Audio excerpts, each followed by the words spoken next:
اس وقت ملک کا آدھے سے زیادہ حصہ سیلاب، بارش، لینڈ سلائڈنگ، قدرتی آفات کی وجہ سے مکمل طور پر ڈوبا ہوا ہے۔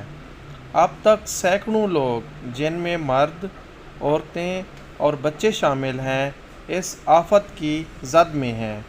لوگوں کے پاس کھانے کے لیے ایک نوالا تک نہیں، پینے کے لیے صاف پانی ملنا نایاب ہے، لیکن ڈوبنے کے لیے قیمتی زندگیاں نگلنے کے لیے پانی کی لہریں سیلاب کی شکل میں موجود ہیں۔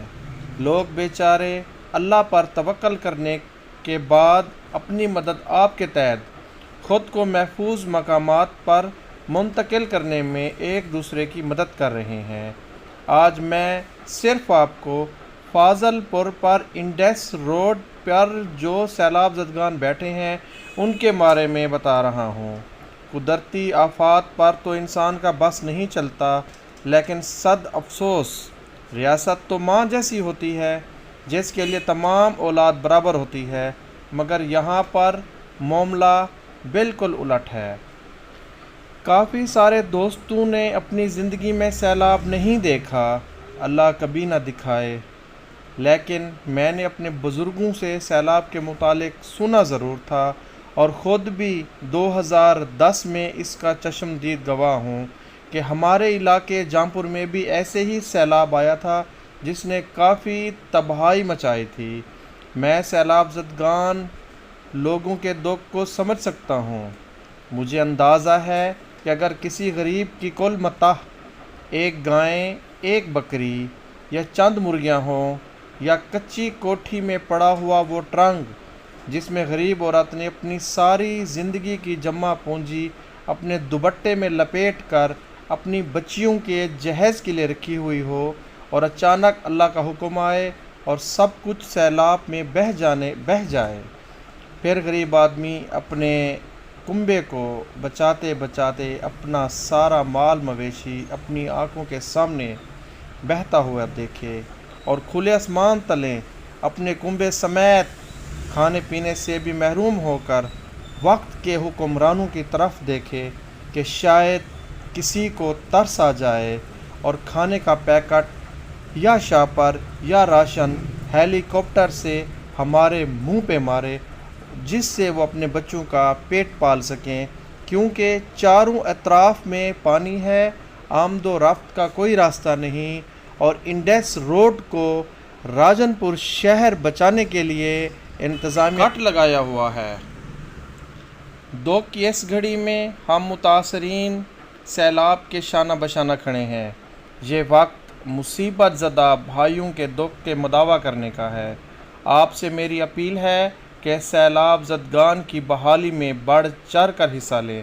میری اپیل پر جن لوگوں نے سیلاب زدگان کی مدد کی، میں ان کا تہہ دل سے مشکور نہیں چھوڑا تھا۔ پانی جب ان کے گھروں پہ آیا تو انہوں نے مجبوراً اپنا گھر چھوڑ دیا۔ اب یہ بے آس و مددگار روڈ پر بیٹھے کسی مسیحا کا انتظار کر رہے ہیں۔ پروردگار بے بس مخلوق کی حفاظت فرما۔ پروردگار ہماری بے بسی کا عالم دیکھیے، کبھی قحط سالی کی وجہ سے بے زبان جانوروں کی اموات، کبھی زیادہ بارشوں کی وجہ سے سیلاب کی تباہ کاریاں۔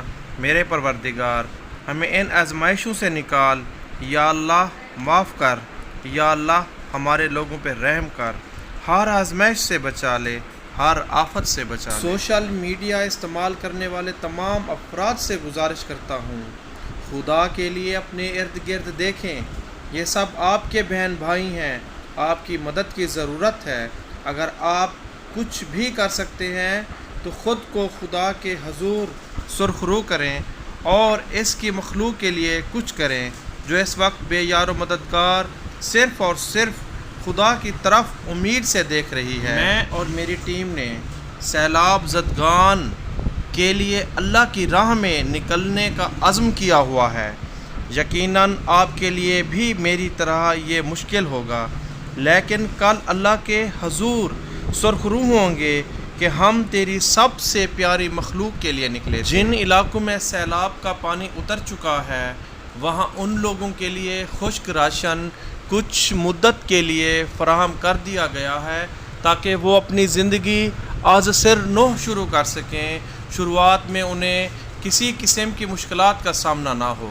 سیلاب سے متاثر لوگ جب پانی میں سے نکل کر راشن کے لیے آتے ہیں تو دل خون کے آنسو روتا ہے، لیکن کیا کریں، زندگی میں آزمائش ہوتی ہے اور زندگی جینی پڑتی ہے۔